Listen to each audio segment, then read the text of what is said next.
Pílula psicanalítica. O abismo do afeto. Quando o amor se fixa na dor. E aí, sabe aquela música que gruda na cabeça, que tá tocando em todo lugar? Pois é, às vezes, por trás da melodia, ela pode esconder uma visão psicológica super profunda.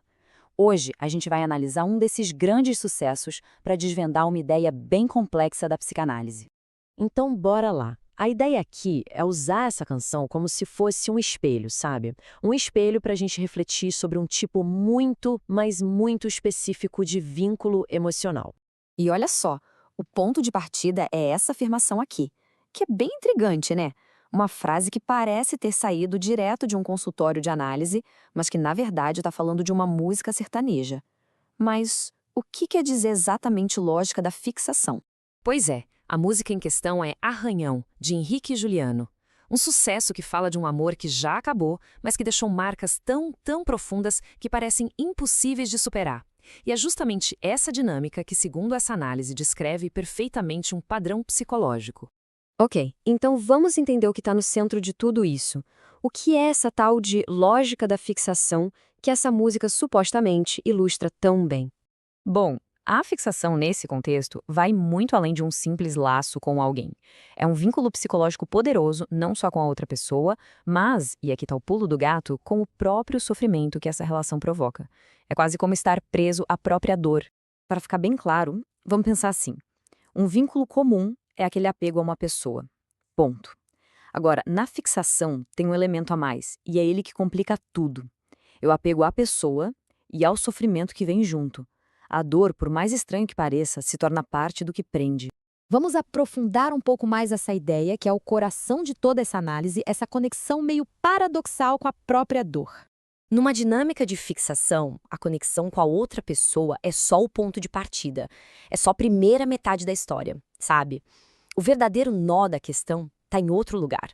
A pessoa também se conecta, e de um jeito muito intenso, com a própria dor gerada por aquele vínculo. É como se a angústia se tornasse um elemento essencial da paixão. A ligação não é só com o outro, mas com o caos emocional que essa pessoa representa. É aquela ideia de preferir a dor da lembrança à paz do esquecimento, que aliás é algo que a letra de Arranhão explora muito bem. E isso tudo acaba nos levando ao princípio bem maior da psicanálise. A forma como amamos pode ser um grande diagnóstico sobre nós mesmos. É que para a psicanálise, o amor é um material riquíssimo para a investigação. Não é visto só como um sentimento, mas como um palco onde os nossos padrões mais profundos se revelam. Então, o processo é mais ou menos este: observar por quem uma pessoa se apaixona e, mais importante ainda, como ela ama. Ao fazer isso, é possível começar a entender os padrões de repetição de sofrimento na vida dela. Sabe aquela pergunta: por que isso sempre acontece comigo? Então. E essa citação aqui, olha, resume tudo perfeitamente.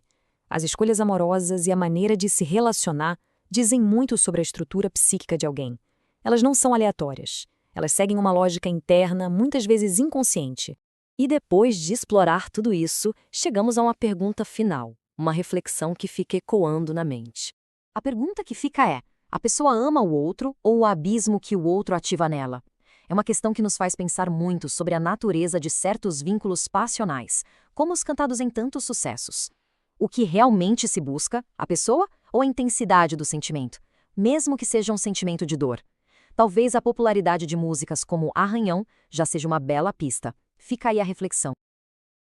Há vínculos que persistem menos pelo encontro e mais pela repetição da dor que os mantém ativos. Gostou do conteúdo? Curta, comente e compartilhe.